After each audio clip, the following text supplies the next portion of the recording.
God shows Abram, as he shows us, that he has decided as God that he will give the gift of righteousness, the gift of a not guilty verdict, to those who take him at his word, who believe his promises, who accept them by faith.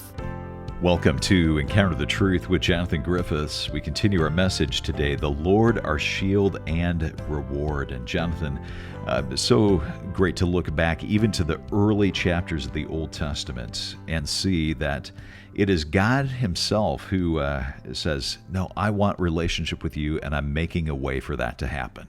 It is such a heartening and even a thrilling thing to see as we dive into the stories of the Bible, and in particular today, the story of Abram, to see how God does desire that and pursues that covenant relationship with him. And one of the things that God is teaching him throughout the story is that ultimately the great prize that this man will have in his life is not the lands that the Lord will give him, or even the offspring and the nation that will come from him, but it is knowing the Lord. It is the Lord himself who is the great prize, the great reward, who is his shield for this life and for the next. And that's something that we need to learn as we study the scriptures, and I think we need to learn experientially as well in our own lives. We certainly do, and so let's open our copy of the Scriptures to the book of Genesis. We're in chapter 15 as we continue a message called The Lord, Our Shield and Reward. Here is Jonathan. For the fearful believer, God brings the help of a powerful visual aid. Next, he brings the gift of righteousness. Genesis chapter 15 and verse 6 is one of the weightiest verses in all the Bible, and it is one of the most hope-filled. It is a profound statement of the basic principle underlying the gospel. It points forward to the work of Christ and the key divine mechanism of our salvation. It is foundational to New Testament gospel faith. But it is put so simply, isn't it? We could read the chapter and skim over it so very easily. God has just reaffirmed his promise to give Abram a great family of descendants. He made that promise in the face of Abram's fearful doubts, as we see. And in response to the promise of God, here is what we read, verse 6, and he believed the Lord, and he counted it to him as righteousness. Now, to be righteous is simply to be right with God. It is for God the judge, and he is the judge. It is for God the judge to declare that you are innocent, that all is well with you in his divine courtroom. Now, if we've been reading the story carefully, we know full well that Abram was not someone who had a perfectly righteous record before God. Far from it. He was not innocent on the basis of his behavior. We only need to look back to chapter 13 to see a major moral lapse in the life of Abram. We only need to look forward to chapter 16 to see another one coming. And as we zoom out from Abram and his story within the scriptures, we see very quickly and very clearly that actually no one has a perfect moral record. No one has their own righteousness. That's the heart of the human problem. Ever since Adam and Eve rebelled against God in the Garden of Eden, the problem of unrighteousness, the problem of human guilt before God, it is the fundamental human problem. That's why suffering and death have come into the world. Those things are the judgment of God for our failure to live as he created us to live. But you'll remember, God has set Abram apart. He's promised to bring salvation, blessings to him and to his family, and through them to the nations of the world. And if we think carefully about that promise back in Genesis 12, about the great promise that was given, we have to ask the question, if we're thinking carefully about it, we have to ask, what about the problem of sin? What about human rebellion? What about the fact of humanity's guilt before God? How will salvation blessings come when the problem of sin remains? Well, here in verse 6 of chapter 15, in the scope of just a dozen or so words in English, we get to the heart of the answer of that question, an answer that the rest of the Bible will unpack for us. Abram is given a reaffirmation of the promise of God. He is called upon to believe, to trust what God says. And we read verse 6, and he believed the Lord, and he counted it to him as righteousness.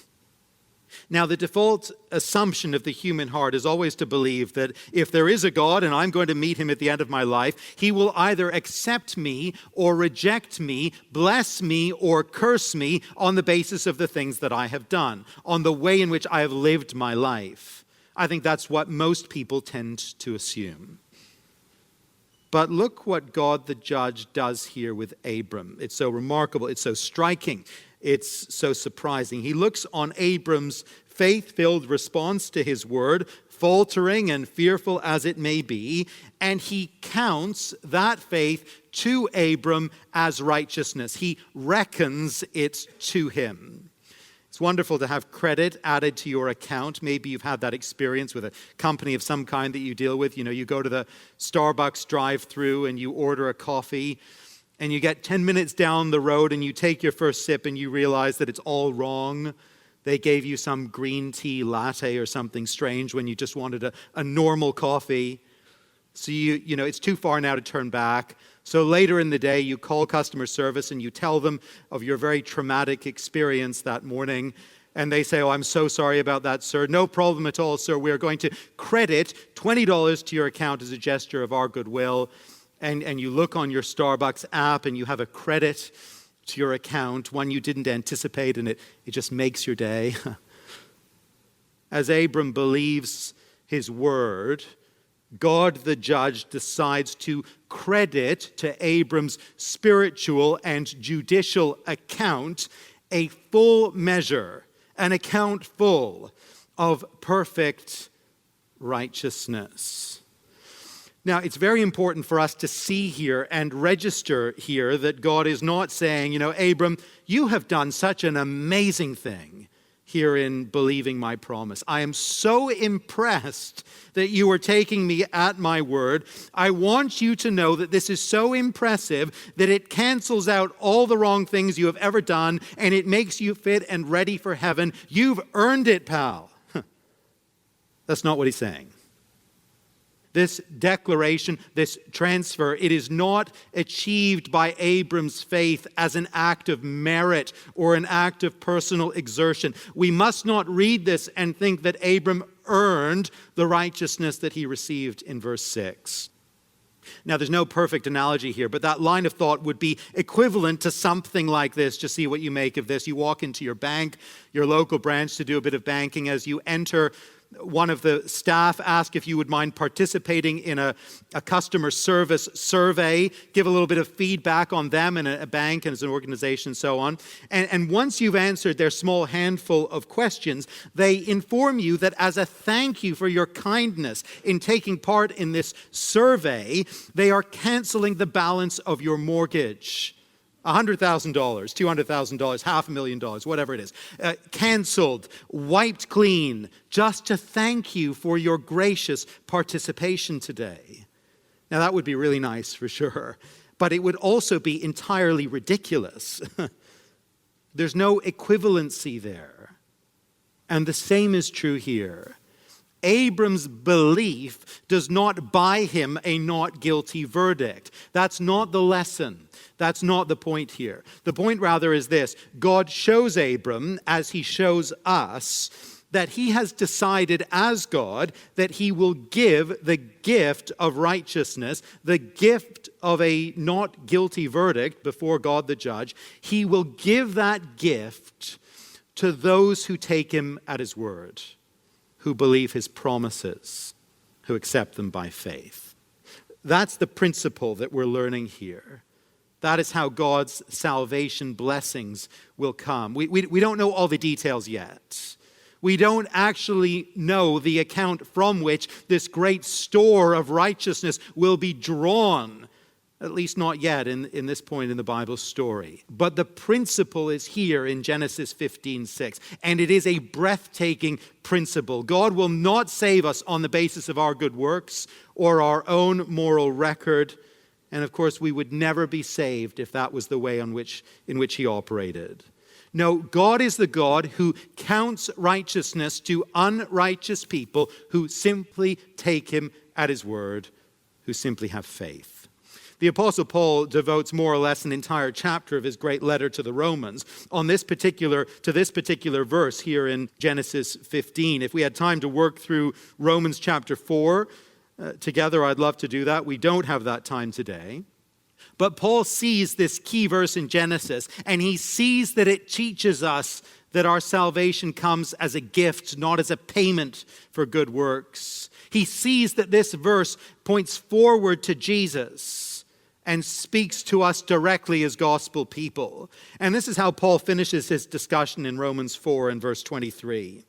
But the words it was counted to him, words from Genesis 15, but the words it was counted to him were not written for his sake alone, but for ours also. It will be counted to us who believe in him who raised from the dead Jesus our Lord, who was delivered up for our trespasses and raised for our justification. Those words were written for us, says Paul. They were written for us to teach us that righteousness is counted to us as we believe in the God who gave his Son for our sin and who raised him from the grave for our justification. Now, friends, this is really the heart of everything. This is the fundamental principle of the faith. This is the core of the gospel. And I want to pause on it for a second here. I want to emphasize it because it's so important. I want to emphasize it in case there are any listening today who think that they don't need what Abram needed here, who don't need the gift of righteousness. And maybe that is you today. You just don't have a sense of spiritual need, a sense of guilt before God. Please notice this with me. Notice verse 6 again. Great Abram, father of the nation of Israel, hero of the faith, he needed God to credit to him a righteousness that was not his own. He needed forgiveness. He needed to be made right with God because he wasn't. And friends, that is your fundamental need, and that is mine as well. It is the fundamental human need. I wonder if you see your need today. Others may, of course, be at the other end of the spectrum, and actually your burden is that you know full well that you haven't met God's requirements, you have not lived up to his standards, and you are laboring under a sense of obligation to do anything and everything you can to make yourself right before God, to earn his favor. And if that's you, if you are laboring under that burden, let me urge you to stop laboring. Let me urge you instead to notice verse 6. Ours is the God who credits righteousness to the unrighteous, who gives it as a gift to those who will believe. So let me ask you today, have you received that gift? And by faith, have you made it your own? And if you have received it, will you rest today in the security and the peace of that gift, knowing that God the judge counts you as righteous in his sight? You're listening to Encounter the Truth with Jonathan Griffiths and a message called The Lord Our Shield and Reward, part of our series, The Blessing. Now, we're going to pause here for a moment, but we'll get back to Genesis 15, so hope you'll stay with us. If you ever miss a broadcast, come and listen online. Our website is encounterthetruth.org. You can stream the program or download an MP3 for free. Again, that's at encounterthetruth.org. One other way to stay connected with Jonathan's teaching, that's our YouTube channel. If you're on YouTube, simply look for Encounter the Truth and go ahead and like and subscribe to the channel. That way you'll be updated when we post new content on there. So again, you can always be listening online at encounterthetruth.org or watching the YouTube channel. Simply look for Encounter the Truth when you're on YouTube. Back to the message. Here is Jonathan.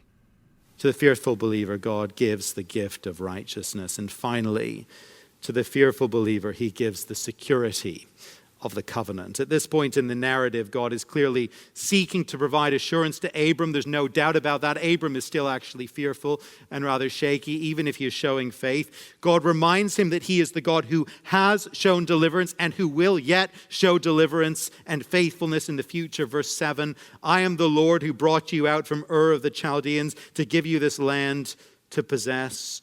That's a pretty steadying reminder of who God is and what he yet intends to do. But Abram is still shaky, verse 8.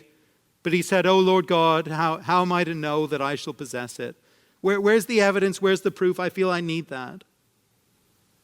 It frankly feels a little shocking for this man of faith to be pressing God like this, but God, in his grace, he doesn't turn a deaf ear to his request. Rather, he turns now to give him a very profound assurance. Now, I think we all appreciate the value of a contract, a binding agreement to seal the terms of an important relationship, whether it be a personal relationship, a corporate relationship, or a diplomatic relationship. Throughout much of human history, nations have related to one another on the basis of formal treaties.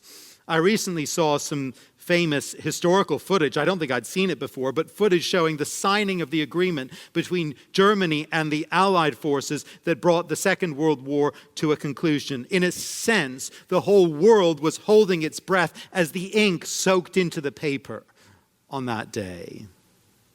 In the ancient world of Abram's day, important agreements were sealed and established in ceremonies that had parallels to the one we see here in the next few verses. On the face of it, all of this looks rather strange to our eyes. God calls upon Abram, verse 9, to bring him a heifer 3 years old, a female goat 3 years old, a ram 3 years old, a turtle dove, and a young pigeon. The animals, except the birds, they're then cut in two and separated. The scene is now set for a covenant ceremony of a type that was evidently known in the ancient world. The two parties entering into the covenant would be expected to walk between the pieces of slain animals, and the implication, the symbolism would simply be this: if either party breaks the terms of the covenant, of the contract, then that party will accept the fate of these animals for themselves. We recognize entering into this thing that the penalty for breach of covenant is death, and so our very lives are on the line for this thing. Today, you and I get just a little glimmer of this. We don't have covenants like that, but we get just a glimmer of this when we sign perhaps a mortgage or a lease agreement. If you read through the fine print, and that's a fearful and exhausting thing to do, but if you read through the fine print, you know that the penalties you are risking in entering into this contract, they are huge. Your entire financial future is on the line. If you don't make your payments, you're going to lose your home. If you back out of the agreement early, you will face penalties of crippling sums of money. Well, here in this type of covenant, the very lives of the two parties are on the line. That seems to be the symbolic meaning of the animals. But how things proceed from here is far from normal. As the sun sets on this rather dramatic scene, one of the two parties in the covenant falls into a deep sleep. Verse 12, and a dreadful and great darkness falls upon him. This hardly looks as though it's going to be anything of an equal partnership. One signatory to the covenant is now out for the count. If you or I did that in the bank manager's office when we were in signing for a mortgage as the terms were being explained, we just sort of dozed off with our head on the desk. The bank manager might gingerly remove the papers from before us and pop them into the shredder, knowing that this client is probably not a very good risk. As Abram sleeps, the Lord then speaks to him, promising him actually both trouble and triumph in the years ahead. And now the scene only gets more dramatic and only becomes more strange. Verse 17, when the sun had gone down and it was dark, behold, a smoking firepot and a flaming torch passed between the pieces. On more than one occasion in Scripture, fire is a physical manifestation of the presence of God.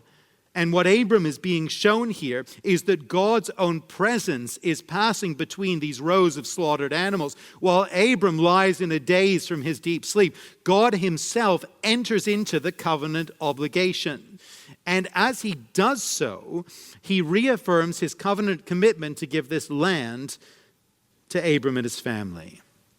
Well, what is all this telling Abram, and what is all this teaching us? The symbolism, it is as powerful as it is profound. God has entered into a covenant with his chosen people, but in entering into this covenant, God is taking upon himself the cost and the responsibility of the covenant. He is saying, if this covenant is broken, he will bear the risk and even the penalty. Friends, the Old Testament is full of vivid pictures that point us forward to the cross of Calvary. They're to be found all over the place, and we see that time and time again. But this, I think, is one of the most wonderful. God himself, he is committing to pay the cost, even the cost of death itself, should the covenant be broken. God himself, he is the God of faithfulness. He's never going to break this covenant. That's not within his nature. But Abram and his children, his physical children and his spiritual children, we're not given to faithfulness in and of ourselves. The people of God, the scriptures will tell us and experience will show us, the people of God are going to fail again and again and again to meet the requirements of the covenant and to live in faithfulness to the God of the covenant. And the breakage clause, the penalties for infraction, the curse of death itself, who's going to bear it? Well, it's not going to be Abram. And it's not going to be his people. It's not going to be me, and it's not going to be you. God himself, in the person of his Son, he's going to bear it. And he's going to pay it. As the divine presence passed between those slain animal parts, there is a foreshadowing, isn't there? There is a foreshadowing of another journey that God himself is going to take. The journey of the Son of God, Jesus Christ, as he carries his cross even to Calvary and dies that the people of the covenant may live. When we find ourselves wondering whether God is going to come through for us, whether he is going to keep his promises to do us good, here is the deepest and the most profound comfort and reassurance. It is the image of God taking the walk of the covenant on his own. Walking between these slain animal parts in Genesis 15, walking to the hill of Calvary. Hundreds of years later, for those of fearful faith, the greatest comfort of all is the comfort that God himself has taken upon himself the full cost of the covenant, that we might be secure within that covenant despite all our sin and our failure and our sheer unworthiness. And friends, in those seasons of fear, and we have seasons of fear, don't we? In those seasons of fear, we must look to Calvary. When things look most bleak and it seems as though God might not come through and might abandon us at the last, when we feel like that in our darker moments of fear, we look to the one who gave his life to make and to keep his covenant with us. And as we look to him, taking the walk of the covenant, we know that the one who did such a thing cannot fail us, will never fail us in all the days that are to come. And for the fearful believer, that is our assurance and that is our comfort. Jonathan Griffiths wrapping up our message, The Lord, Our Shield and Reward. It's part of a larger series simply entitled The Blessing. And if you ever miss a broadcast in the series, come and listen online. Our website is encounterthetruth.org. Well, I think probably all of us want to live a life that matters. We feel like it counts for something. None of us want to look back and say, I feel like my life was irrelevant and didn't count for much. Well, John Piper has written a book entitled, Don't Waste Your Life, and we'd like to send you a copy of this book as our way of saying thank you for your financial support this month. You can give online at encounterthetruth.org or when you call 1-833-99-TRUTH.